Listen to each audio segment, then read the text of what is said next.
پچھلی ساری تقریروں کا خلاصہ یہ ہے کہ پروردگار نے پوری انسانیت کو جاہل بنایا اور ان کی ہدایت کا بندوبست کیا. پوری انسانیت کو جاہل بنانے کے بعد ان کی ہدایت کا بندوبست کیا، یعنی کچھ دینے والے سارے لینے والے.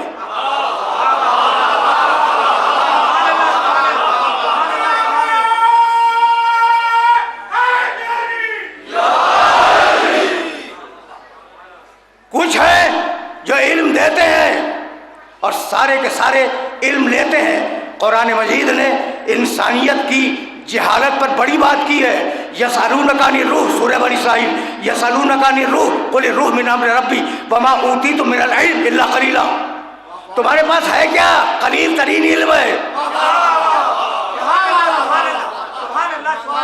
بھائی تمہارے پاس ہے کیا؟ قلیل ترین، کم ترین علم ہے. تمہارے پاس کچھ نہیں ہے. بھائی توجہ رکھنا، تمہارے پاس کچھ نہیں ہے. اس کم علم کا صدقہ یہ ہے کہ تم نے شمسی توانائی کو حاصل کر لیا. یہ قلیل علم تمہیں چاند تک لے گیا. یہ قلیل علم، اس کی بنیاد پر تم ستاروں پر تحقیقیں کر رہے ہو. یہ قلیل علم ہے کہ مہینوں کا راستہ گھنٹوں میں طے کرتے ہو. یہ قلیل علم ہے کہ وہاں کی تصویر یہاں نظر آتی ہے. یہ قلیل علم ہے کہ یہاں کی آواز وہاں جاتی ہے. کمپیوٹر کے ایج میں حیرانیاں ہی حیرانیاں ہیں. یہ علم قلیل کا کمال ہے. علم قلیل کا کمال ہے کہ سورج کی توانائی لو، چاند پہ اتر جاؤ، ستاروں پہ کمندے ڈال دو، اور جہاں علم کثیر ہو سورج پلٹائے، چاند توڑے، ستارے کو اتار لے.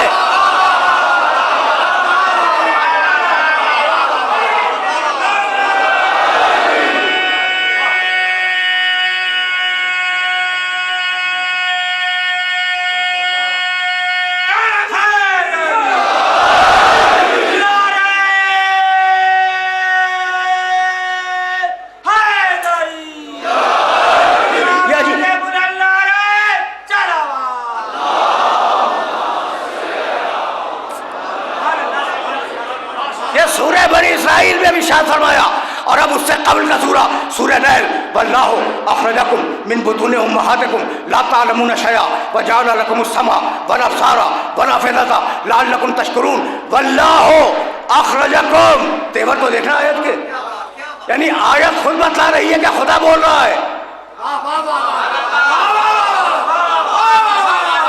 ترجمہ کرو، آیت خود بتلا رہی ہے کہ خالق بول رہا ہے. واللہ اخرجکم من بطون امہاتکم لا تعلمون شیئا، اللہ نے تمہیں تمہاری ماؤں کے پیٹ سے اس کیفیت میں باہر نکالا کہ تمہارے پاس ذرہ برابر علم نہیں تھا.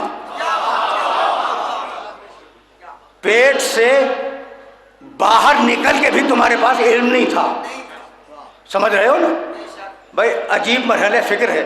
اور آرام سے سننا، اسی سورے کی ایک اور آیت پڑھنا چاہ رہا ہوں میں، یہ ذہن میں رکھنا. واللہ اخرجکم من بطون امہاتکم لا تعلمون شیئا وجعل لکم السمع والابصار والافئدۃ لعلکم تشکرون. اللہ نے تمہیں دل و دماغ دیے، آنکھ دیے، آنکھیں دی، کان دیے، تاکہ تم علم حاصل کرو، اس کی بارگاہ میں شکرانہ ادا کرو. ٹھیک، اسی سورے میں آگے چل کے تھا واللہ خلقکم، سورہ نیل، ثم یتوفاکم ومنکم من یرد الی ارذل العمر لکی لا یعلم بعد علم شیئا. اللہ تمہیں خلق کرتا ہے، اللہ تمہیں موت دیتا ہے، خلق کرتا ہے، موت دیتا ہے. وَمِنْكُمْ مَنْ يُرَدُّ إِلَىٰ أَرْذَلِ الْعُمُرِ، اور تم میں سے بہت سے لوگوں کو پلٹا دیتا ہے بڑھاپے کی طرف، جو علم کا ذلیل ترین حصہ ہے. لِكَيْ لَا يَعْلَمَ بَعْدَ عِلْمٍ شَيْئًا، تاکہ تم علم حاصل کرنے کے بعد پھر جاہل بن کے قبر میں جاؤ. آئے جاہل آئے، گئے جاہل گئے، درمیان میں تھوڑا سا علم ہے. لیکن نہیں بھائی، اب تمہیں تو روکوں گا. دیکھو میں نے اس سال کوشش کی کہ بعض الفاظ قرآن مجید کے وہ تم تک پہنچ جائیں، اور مجھے اطمینان ہے کہ نوجوان دوستوں تک وہ میسج پہنچ رہا ہے. ایک مرتبہ آیت کو پھر سننا، واللہ خلقکم، اللہ نے تمہیں خلق کیا. واللہ خلقکم ثم یتوفاکم، اللہ تمہیں خلق کرتا ہے، موت دیتا ہے. ٹھیک، یہاں تک تو آ گئے نا. وَمِنْكُمْ مَنْ يُرَدُّ إِلَىٰ أَرْذَلِ الْعُمُرِ، اور پھر تمہیں پلٹا دیتا ہے بڑھاپے کی طرف. یوردو، یہ علماء کرام تشریف فرمائے پوچھا یوردو کے معنی کیا ہے؟ پلٹا دیتا ہے. بھائی ہم بڑھاپے کی طرف پلٹتے ہیں یا جاتے ہیں؟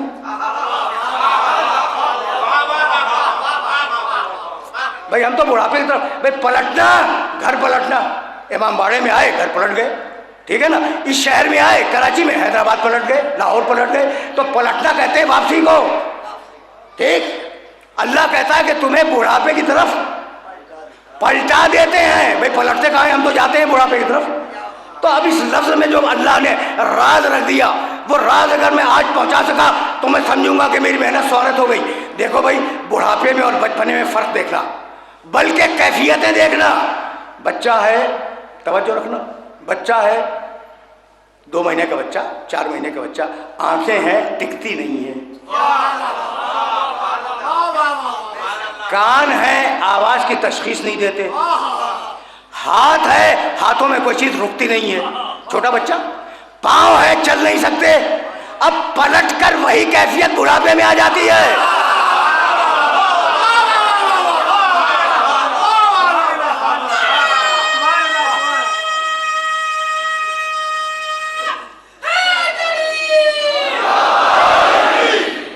اب پلٹ کر وہی کیفیت بڑھاپے میں آ جاتی ہے. پھر سنو بھائی، اس لیے کہ تمہیں کسی مرحلے تک لے جانا چاہ رہا ہوں میں.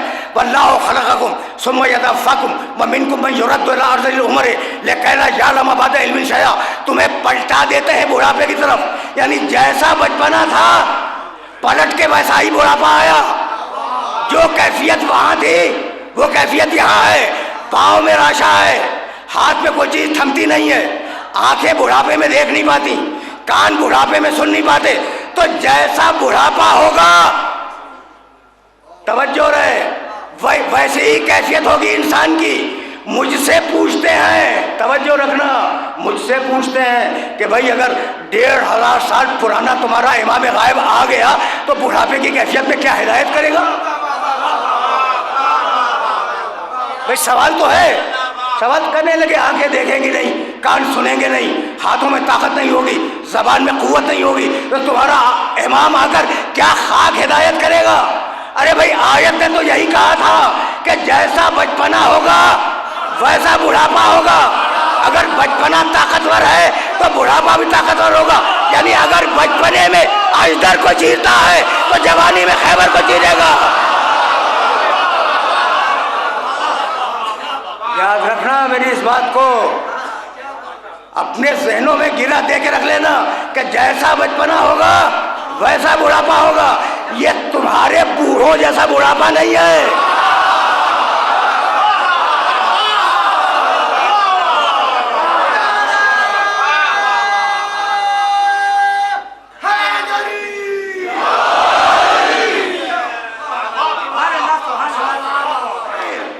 تقریر اس مرحلے پہ رک جائے گی. بھائی یہی تو وہ لوگ ہیں جن کی محبت کو رسالت کی اجرت قرار دیا گیا، یہی ہے نا. اور میرا چوتھا امام سید سجاد زندگی بھر رو رو کر یہ کہتا رہا، تمہاری صدائیں بلند ہو گئی، صدائیں بلند ہو گئی نا. کیا کہتا رہا رو رو کر؟ کہ اللہ نے ہماری محبت واجب کی تھی، اگر اللہ ہماری دشمنی واجب کرتا تو اس سے زیادہ نہ کرتے جو کربلا میں کر گزرے. مجھے بتلاؤ کہ 13 برس کا قاسم کیا اس قابل تھا تو اس پر تلواروں کی بوچھار کر دی جائے؟ تمہاری صدائیں بلند ہو گئیں، تمہاری صدائیں بلند ہو گئیں. حسن مجتبیٰ جب جانے لگے ہیں دنیا سے، تھوڑا سا سن لو، تھوڑا سا، زیادہ زحمت نہیں دوں گا.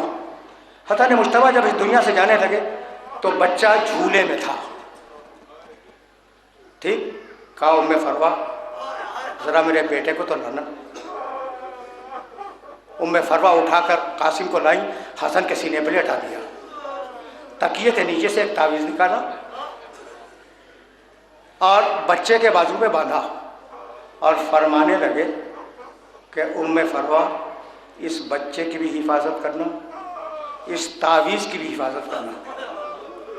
اور بچہ جب بڑا ہو جائے اور اسے کوئی پریشانی لاحق ہو تو بچے سے کہہ دینا کہ وہ اس تعویذ کو کھول کے پڑھ لے. بیٹھ جاؤ.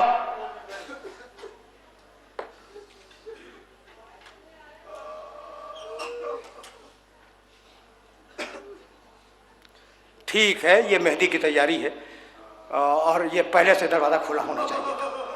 اچھا بھائی, میں نے کیا کہا کہ حسن مجتبیٰ نے وصیت کی کہ جب بچے پہ کوئی پریشانی کا وقت آ جائے تو بچہ اس تعویذ کو کھولے, اسے پڑھ لے, اس میں اس پریشانی کا حل ہوگا. بچہ بڑا ہوا, بچے کی ماں بچے کی بھی حفاظت کرتی رہی, تعویذ کی بھی حفاظت کرتی رہی, یہاں تک کہ کربلا کا واقعہ ہو گیا. یہ وہی بچہ ہے جس نے شب عاشور پوچھا تھا گھٹنوں کے بل کھڑے ہو کر کہ چچا کل میرا نام محضر شہادت میں ہے یا نہیں. حسین نے پوچھا تھا کہ بیٹے قاسم تم موت کو کیسا سمجھتے ہو؟ کہا چچا وہ تو شہد جتنی میٹھی ہے. کہا تم اپنی بات پوچھتے ہو, تمہارا 6 مہینے کا بھائی.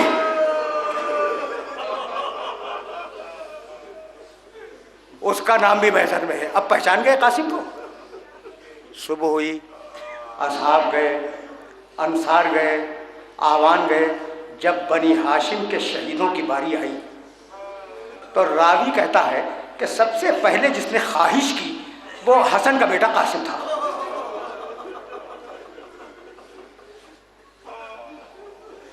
جملے سنو, جملے سنو.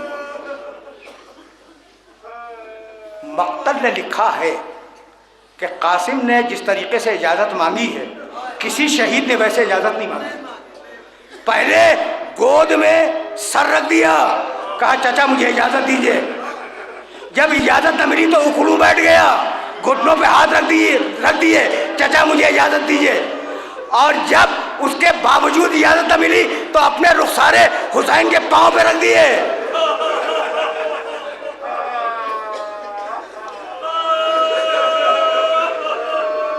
اجرکم اللہ. ٹھیک, آیا حسین کی خدمت میں اندر جا کر. اون محمد گئے, عباس کے بھائی گئے, فرزندان مسلم گئے, اور ہر مرتبہ اس بچے نے کہا کہ چچا مجھے اجازت دیجیے. ٹھیک, نہیں ملی اجازت. جب اجازت نہیں ملی انہوں نے کہا کہ تم میرے مرحوم امام کی نشانی ہو. حسین نے یہی کہا, حسن حسین کے امام تھے نا, کہا کہ میرے امام کی نشانی ہو. قاسم تمہیں اجازت نہیں دوں گا. پلٹا. ابھی میں کہہ کے آ رہا ہوں اس مجلس میں کہ جب بچے کا دل ٹوٹا ہو تو چہرہ سرخ ہو جاتا ہے, آنکھوں میں آنسو آ جاتے ہیں. ڈبڈبائی ہوئی آنکھوں کے ساتھ خیمے میں آیا. ماں نے چہرے پہ نگاہ کی, کہا قاسم کیا بات ہو گئی, کسی نے تمہیں ڈانٹ دیا؟ بچہ پھوٹ پھوٹ کے رونے لگا, اماں میں کیا کروں, بڑا بدقسمت ہوں, چچا مجھے جنگ کی اجازت نہیں دیتے. اجرکم اللہ, چچا مجھے جنگ کی اجازت نہیں دیتے. تھاما ہاتھ ام فروہ نے, کہا بیٹے مت گھبراؤ, بیٹے مت گھبراؤ, میں تمہیں اجازت دلواؤں گی. یہ کہہ کر قاسم کا ہاتھ تھام کر خیمے سے باہر نکلی. حسین کرسی پہ بیٹھے ہوئے ہیں,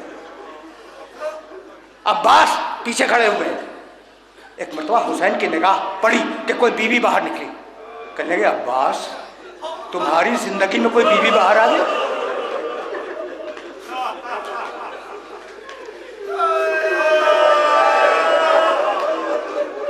عباس تمہاری زندگی میں کوئی بیوی باہر آ گئی, دیکھو کون ہے.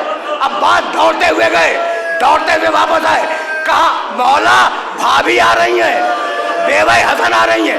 حسین ابن علی گھبرا کے کھڑے ہو گئے, آئیں. کہا حسین حسین میں تمہارے مرحوم بھائی کی نشانی ہوں, بیوہ کا ہدیہ قبول کرو.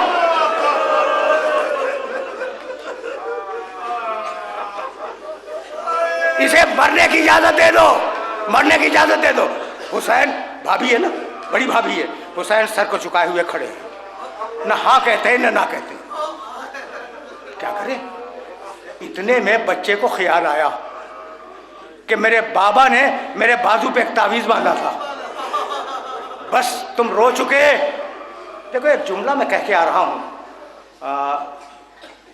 اس مجلس سے قبل کہ یہ جو قاسم ہے نا یہ بڑے نواسے کا لال ہے، کہیں حسن کو شکایت نہ رہ جائے کہ میرا بیٹا رونے کے قابل نہیں تھا۔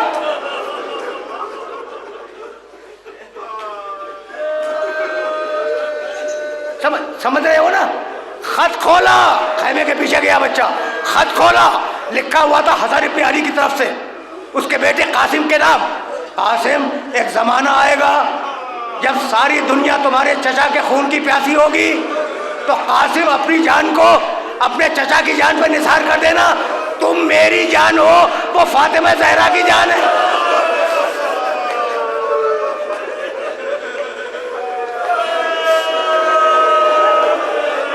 تم میری جان ہو، وہ فاطمہ زہرا کی جان ہے۔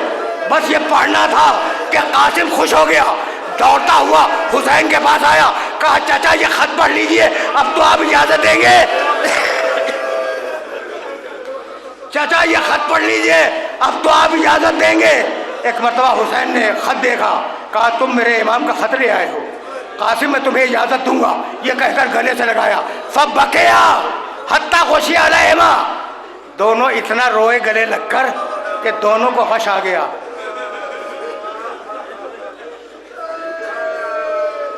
تم رو چکے،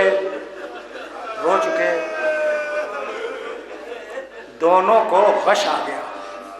مجھے بتلاؤ جب غش آتا ہے تو آدمی کے ساتھ کیا کرتے ہیں؟ پانی کا چھینٹا دیتے ہیں۔ پانی بھی تو نہیں ہے نا، پانی بھی نہیں ہے، غش سے فاقہ کیسے ہو؟ زینب کے آنسوؤں نے بیدار کیا۔ پھر قاسم کا ہاتھ تھاما، خیمے میں لے گئے، حسن کا امامہ پہنایا، حسن کی قبا پہنائی چھوٹی کر کے۔ اتنا چھوٹا تھا بچہ کہ اس کے سر پر خود نہیں تھا لوہے کی ٹوپی، اس کے بدن پر زرہ نہیں تھی لوہے کا ہتھیار، اتنا چھوٹا تھا بچہ، اور رکابیں اتنی نیچی تھیں کہ بچہ پاؤں نہیں رکھ سکتا تھا۔ لباس پہنایا، ایک مرتبہ ہاتھوں پہ اٹھایا حسین نے، گھوڑے پہ بٹھایا، فنظر نظرۃ عائش منہ، اور بڑی مایوسانہ نگاہ ڈالی قاسم پر۔ وقال فی امان اللہ، قاسم جاؤ میدان میں۔ بچہ گھوڑے کو دوڑاتا ہوا میدان میں آیا اور پسر سعد کو آواز دی کہ تو پانی پی رہا ہے اور فرزند رسول کو پانی میسر نہیں ہے، یہ کہہ کے حملہ کیا۔ ایک مرتبہ پسر سعد نے آواز دی، ارے یہ حسن کا بیٹا ہے، اکیلے اکیلے نہ جاؤ، اسے مل کے مارو۔ کہیں سے تلوار آئی، کہیں سے نیزہ آیا، کہیں سے گرز آیا، بچہ زمین پہ آیا، آواز دی فاما ہو رکھنی، مولا میری مدد کو آئیے، چچا میری مدد کو آئیے۔ ایک مرتبہ حسین نے گھوڑا دوڑایا، عباس نے گھوڑا دوڑایا، وہ فوجیں جو آگے آ گئی تھی جب پلٹی ہیں تو قاسم کے جسم سے گزری، جب ٹاپ پڑتی تھی آواز دیتا تھا چچا، آخری جملہ چچا میری مدد کو آؤ، چچا میری مدد۔